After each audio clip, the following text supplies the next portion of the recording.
Hi guys! So nandito nga kami ngayon sa Kamayan sa Palaisdaan sa Lucban, Quezon. Ang Kamayan sa Palaisdaan ay matatagpuan sa Sitio Wakas, Barangay Igang, Lucban, Quezon Province. 2 to 3 hours ang biyahe dito mula Manila.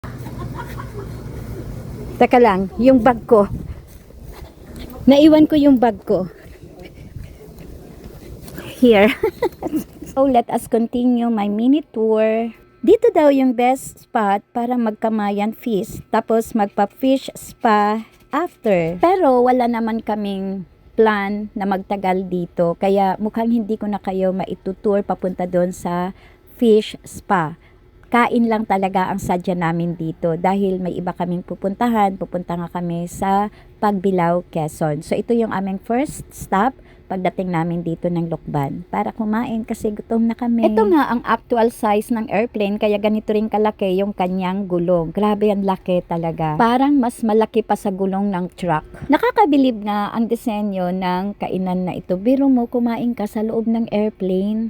Mamaya ipapakita ko sa inyo ang itsura ng loob dito sa kainan na ito. Kilala nga din ang Kamayan sa Palaisdaan para sa mga nais mag-boodle fight, lalo na kung kasama ang iyong pamilya, ang mga friends mo, barkada mo.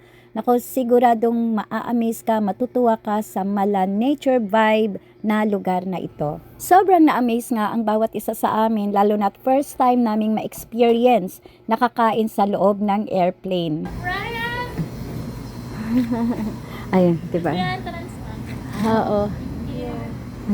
Walaan mo kung anong sana. So, pupunta muna kami sa CR pa. Dito kami pupunta ngayon. Ito yung isa pang hagdanan. O, di ba kung titingnan mo, oh my God, yan. Dito ka sa pinakabuntot ng airplane. Ito yung hagdanan. At dito rin yung sa may gilid. Diba? Tingnan mo talaga, oh.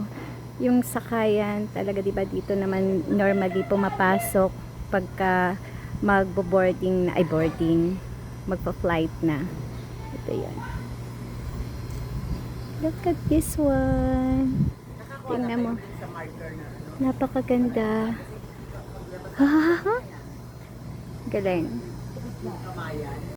Alas 5 pasado na nga at dito kami magdi-dinner, pero dahil maaga-aga pa, kaya mas ninais muna namin na mag-ikot-ikot pa at maghahanap ng mga spot para makapag-picture. At syempre talagang ninanamnam nga namin ang ganitong klaseng, vibe, ganitong klaseng lugar na first time nga naming napuntahan. Tara at samahan nyo nga muna kaming mag-picture bago kami umakyat sa taas. Tingnan mo ang lawak dito. Sobrang lawak here. Grabe, ang ganda. Picture nga ako. Pala to. Ah! Kamay-kamay. Ayan. Buhay.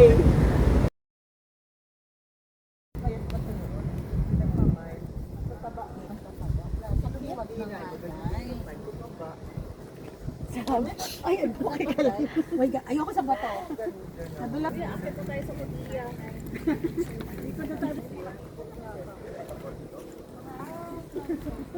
Pupunta, nakakatawa nga yan.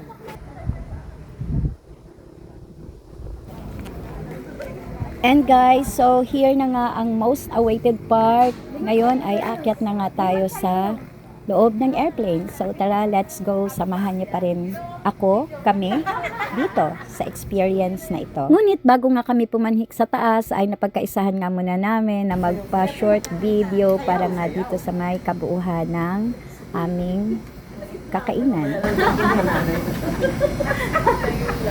Mabubuntis na to. Oy, buntis. At heto na nga, final na nga, papasok na kami mismo sa loob ng airplane. Palingon-lingon na ako dahil nais ko nga kunin na yung aking cellphone para mabidyuhan ko papasok sa loob. Parang, diba, yung pangsara. Ito na yung entrance. Ooh. And wow. Ang ganda. Tingnan mo naman pati yung upuan. Diba? Beautiful.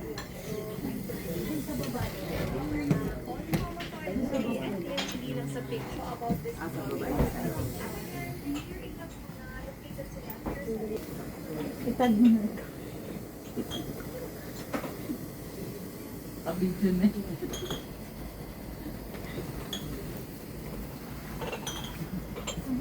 Sir, makikipag-date.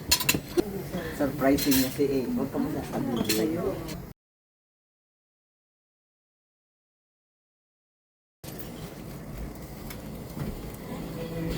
Ayan, ito naman yung dito sa likuran.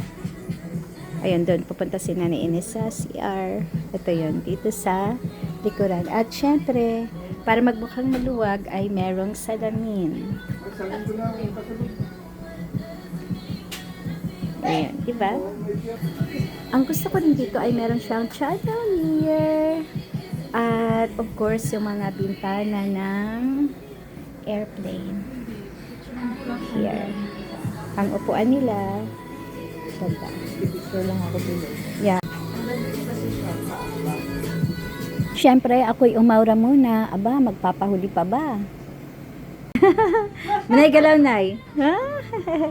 There, ganda.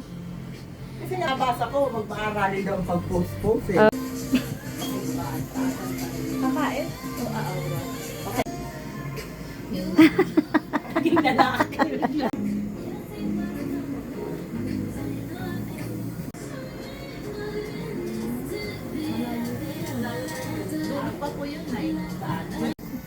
Ayan, kung sa bagay nakalitaw. Hindi, ano siya? Fish pan? Fish, ano sa inyo fish? Parang, ano, Pictorial pa. Naman ang pictorial. Dapat pala nilabas natin yung kamatis.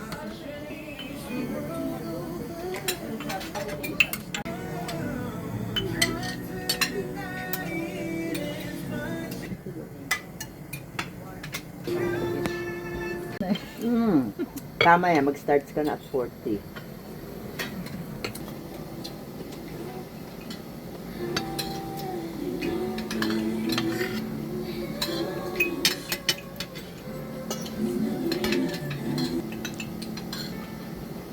Technology kan ano yung totoong Italian restaurant.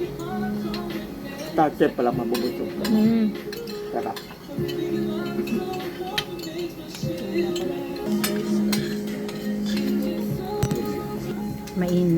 ano, medyo kumilimlim din ng konti pero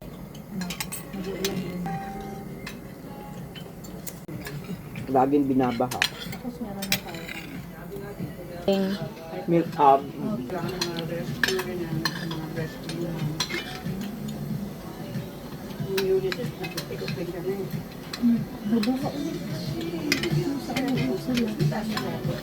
Nakita to ni Aaron, ako gagawa na naman ng paraan. Na ano? Ng hotel na yun. Nakarang. Yun. Ano, magkakasama kami. Sa kung nagkakasama. Apa nagkakasama ka?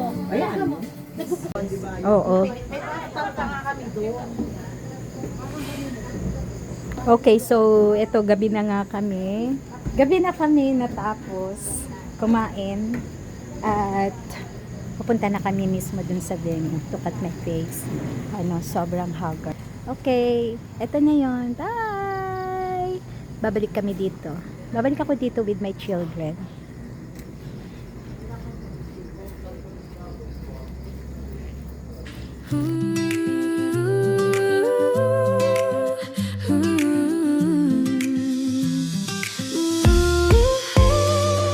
The world is rushing past us, chasing deadlines, chasing time.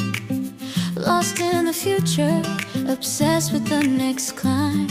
But look right here beside us, just slow down and see the quiet, gentle magic that happens naturally. The way the light hits softly, the coffee's perfect steam. A scene too sweet for dreaming, better than any dream. Don't let the small things vanish, don't let them disappear. These are the quiet anchors that keep us steady here. Hold your breath just for a second, let the rush subside. We're living in beautiful moments, we have to freeze the frame. Tiny flashes of perfection worth more than fortune or fame. It's the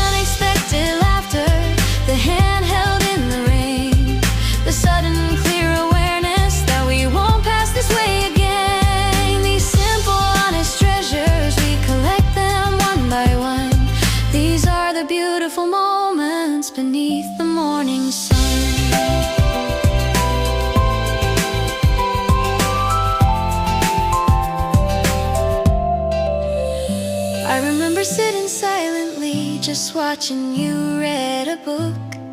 The comfortable, easy feeling in every single look. No need for grand pronouncements, no need for drama or noise. Just the pure shared existence, filling us with joys. A sudden favorite song playing on the radio.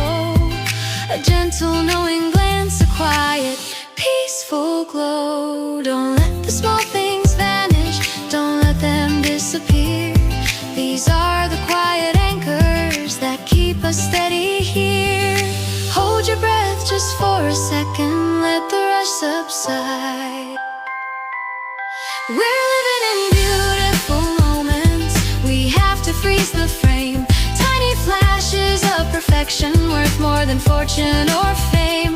It's the unexpected laughter, the hand held in the rain, the sudden clear awareness that we won't pass this way again. These simple, honest treasures, we collect them one by one. These are the beautiful moments beneath the morning sun. They don't come wrapped in ribbons or delivered to your door. You have to actively seek them and ask for nothing more.